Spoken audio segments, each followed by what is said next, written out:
This is a Heart and Hand production.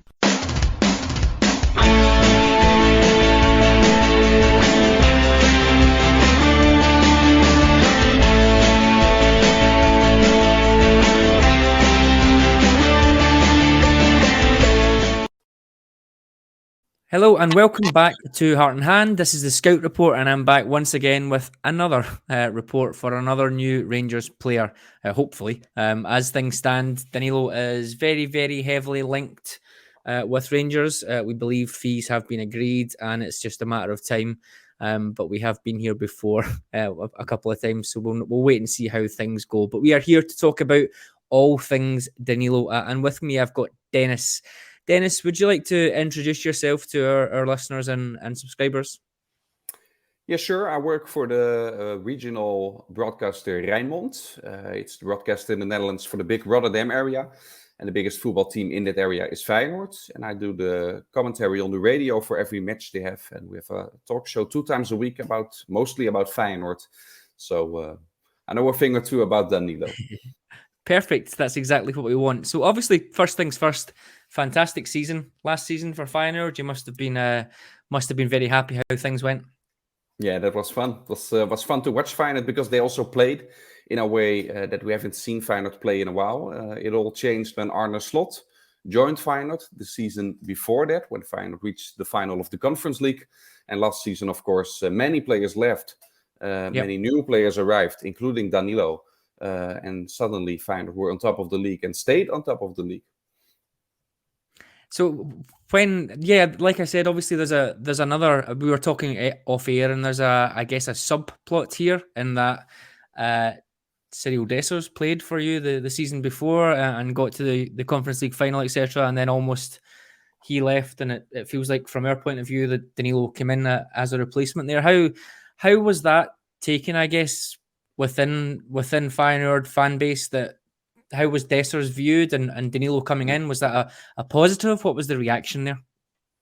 Well, Dessers was massively popular in his Conference League season, especially in those European matches. He scored a lot of goals, important goals. The people at Feyenoord had their own song for him, which doesn't happen for every player. So people wanted him to stay at Feyenoord. There was even a crowdfunding action to make him stay at Feyenoord. Obviously, that's not allowed, so that didn't work out. And then Danilo came. He was a free agent when he signed at Feyenoord. He came over from Ajax, the big rivals, which he never really had his breakthrough over there. So people were a bit hesitant to see whether he would be able to fill the shoes of Linssen and Dessers, because both strikers of that season left. So that change of style that you mentioned there, what, just for maybe some of our listeners who maybe don't know much about Eredivisie or Feyenoord, what was the style of play when Dessers was there? What was the sort of setup, and how did that change over last summer? Yeah, what I said, Feyenoord had both strikers left, also Linssen and Dessers. Dessers is more like the target man. You can play in his feet or play the long ball, and he can keep the ball to himself and wait until the other players arrive and come to the box, Linssen was the striker who made a lot of meters. He ran towards the keeper, ran towards the defenders. Danilo was more the type of player like Linssen was, the guy who puts high pressure on the defense, including the goalkeeper. And Jimenez, the other striker that Feyenoord signed last season, big name after the last Gold Cup, of course. He is more like the target man, like Dessers is, if you want to make that compare them like that. Yeah. Okay, so that's quite interesting then. So from our point of view, then it feels like Dessers and Danilo would be a pretty good combination. It feels like it would be a sort of similar style to how Feyenoord have played. Danilo would be the second striker, if you like, coming in and playing off of someone like Cyriel Dessers, yeah? Yeah, that would be logical from the Dutch point of view. When you look at it from your point of view, when I see what kind of amount of money has come on the table to buy Danilo, it's hard to think that they would like bring him in for such amounts of money as a stand-in for Dessers. Yeah. So like Feyenoord played with 3 people up front, 2 wingers and 1 target man in the center. You could play because you also have some Lammers, of course, with 2 main people in the attack and not like the wing play that we see at Feyenoord. In that way, you could have a spot for both of them in the way that Feyenoord is playing. It's a bit more difficult to put Dessers and Danilo both in the team, or you would have Danilo on like more the number 10 position, which he can play, but I think a bit more deeper on the pitch is better for him. Okay, yeah, it's going to be interesting. We have a lot of new players coming in, so it's exciting. But naturally, once the players come in, we then start to think about how they can play together. So I think we have certainly for the last few months of the season played more with 2 strikers and 1 number 10 and less with wingers. So it's good that we have those options, and we'll see how things go. So I guess, in terms of Danilo, then, I know that maybe over the last few months he maybe has lost his starting place to Jimenez. Jimenez seems to be very, very, very good. Is that maybe more around how good Jimenez is rather than Danilo, or were there any other issues there that we would be aware of? Yeah, there are basically 2 schools of thought about Feyenoord last season and the strikers. It's like, in the first half of the season they are both not really delivering.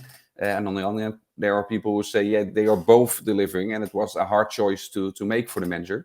I think when you look at the numbers, also Danilo, when he lost his spot, he still made 10 goals in the league, 2 in the Europa League and 2 in the Cup. So I think that those are good numbers for a striker in his first season. And Jimenez, at a certain point, when he got fitter and fitter and used to playing more and more, it was obviously that he won the battle, but that doesn't mean that Danilo didn't do a good job. Actually, Feyenoord was pretty hesitant on letting him go because they really wanted him to stay in Rotterdam, which shows after the many times that Rangers had to come back to make a new bid.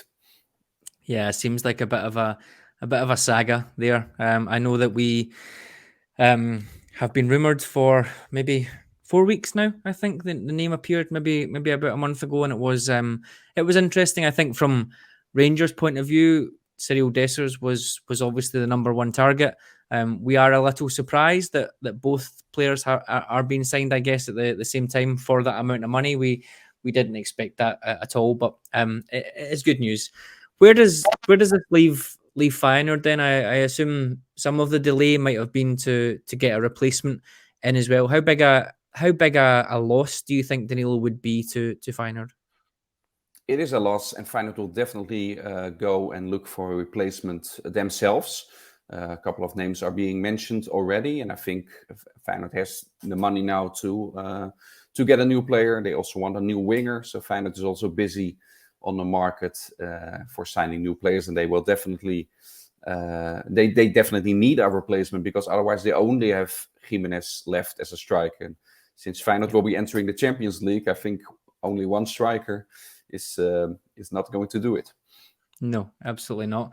And then just, I guess, back to Danilo, if you could tell me a little bit about maybe some of his weaknesses. We've went through some of these videos before, and we've chatted about how good a player can be. We can come on to what you think maybe some of his key strengths are, but is there any sort of weaknesses to his game that you think might be ones that we have to look out for and see if we can help with? Well, if you can call it a weakness, like you have different types of central attackers, of course, and he is not the longest striker around. So if you're going to play long balls towards him, that's not going to work. You have to find the combinations to reach him. He's the guy who he lets himself drop a little bit towards the midfield, then pick up the ball and starts playing from there. If you're going to throw high balls at him, he can score. He can make headers, but he's not the type of player you can reach with a long pass and then continue to play from there. Yeah, I think if we were doing that, possibly Dessers would be more suited to that, given his height. So yeah, our hope is that Danilo becomes this link player, if you like, this not a number 10, but certainly someone who can drop off and can link play in that way. Yeah. In terms of his ability, maybe off the ball, pressing, his pace, what can you tell us about that? I've heard some good things there. He seems to be a bit of a hard worker. Yeah, it's one of his main qualities. The high pressure. He also did it when he was on a loan deal at FC Twente in the Netherlands from Ajax. He also when we saw him play in that team, we saw him do the same, like running towards the defenders and the goalkeeper, and having the condition and the physique to like do it for a long time in a match. It's not necessary to substitute him. He has the energy to do it a long time. At Feyenoord, he was often substituted, but that was not because it was empty. It was just because they wanted to try something else. So I think that those are his biggest positive strengths. And he can play like in the shadow of Dessers around it and making the defense of the opponents, giving them a hard time. And what about his ability within the penalty area? Because that's one thing Rangers struggled with last year in key moments in big games.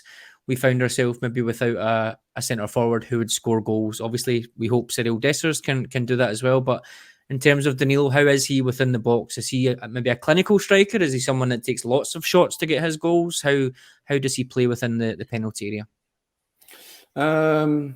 It's not like Jimenez at a certain point had every chance was a goal. Yeah. We never had that feeling with Danilo, but still, I think his numbers were good. In the end, he got 10 goals when you look at the amount that he played or didn't play. Yeah, definitely. Those are decent numbers, but not like how Dessers and Jimenez at Feyenoord, they had like bigger numbers. So when you look at those two, Dessers and Danilo, the true goal getter, I would feel is Dessers. But Danilo, you also have, of course, when he hunts down his opponents, he also creates chances for others because the opponent makes mistakes. Yeah. That's also a way indirect to have your value in goals. I think that's going to be a big thing for our team this year. We've already seen Sam Lammers scored a goal against Newcastle in a friendly last week where we had our strikers pressing and Lammers was able to get the ball high up the park and score goals. So yeah, hopefully we can have the same from Danilo. In that type of play, he would be a great addition because that's he's really strong in that. Yeah. And how did he do in European competition last year for Feyenoord? Was that something that you felt he made that step well? Obviously, maybe not as impressive as Dessers was the year before in the Conference League, but how did Danilo do in European competition? Yeah, it's to start off, it's of course different if you play in the Conference League and the Europa League. The level of competition is higher, so we don't know if Dessers would have made such an impact as he did in the Conference League and the Europa League. We will never know. Danilo started, so in the group stage he played most of the games. Feyenoord had one match against Sturm Graz where they won with 6-0, and Danilo was one of the players who did very well in that game. In most of the other European matches, it was the moment when he got substituted and Jimenez came on. Jimenez made the goals. That became a bit of his breakthrough. So Danilo did overall, I think he did better in the Dutch league than in the Europa League. Fantastic. Okay, thank you. And then just finally before we go, there have been some reports in Scotland that Danilo is considering switching nationalities to the Netherlands. Is that something that you have heard of over there? And do you think is that a realistic thing for him to break into the national team? Well, he has been in the Netherlands for quite some years now. He speaks quite good Dutch. And he understands it all. So that would be a logical move. I don't know if it's still ongoing now that he will go to Scotland, of course. We've seen Brazilian players trying to get naturalized and then they left and it never happened. So we have to wait and see whether that will actually still happen. And do you think that the type of player he is, the quality level that he's at, do you think he's someone who could fit into the Netherlands national team, or is he maybe a little bit... The Dutch national team? No, I don't think, even though we the big strikers, the best strikers the Netherlands had, that well kind of dried out. But still, I don't think Danilo is currently being seen as an option for the Dutch national team now. Okay, that's interesting. Okay, so before I go, then I would just like to ask what you think then in terms of Danilo, for the amount of money that Rangers are putting on the table here. If this comes off, do you think this is a signing that Rangers fans would be happy with, and he'll go on to have some success at the club? Yes, I think so. I've been at Ibrox for a match when Feyenoord was there, and what I noticed from the crowd was they also love the interaction. So if you have players that work hard, I think the crowd sees and appreciates that. And Danilo is a hard worker. Besides that, he also has technique and qualities, but I think on his working conditions are always fine. So I think that's a big prey for Rangers fans. But you know that better than I do. Yeah, no, I think that we definitely value that, but I think right now quality in attacking areas has been a big thing that Rangers are missing. So Danilo, Dessers, Lammers coming in can hopefully help us out with that. You have lost some goals there, yeah. We have. Hopefully. Dennis, thank you very much for coming on. Where can the listeners hear more from you? Well, I give the Dutch, it's in Dutch, the commentary of every Feyenoord game on Rijnmond. Perhaps a bit difficult to find, but and on that website you can follow all the Feyenoord news. Fantastic, and I think you're on Twitter as well, aren't you? So we can link that in the Since my name is on here, that might be easier to find. Yeah. Great, Dennis. Thank you very much. It's been a pleasure. You're welcome. That was a Heart and Hand production.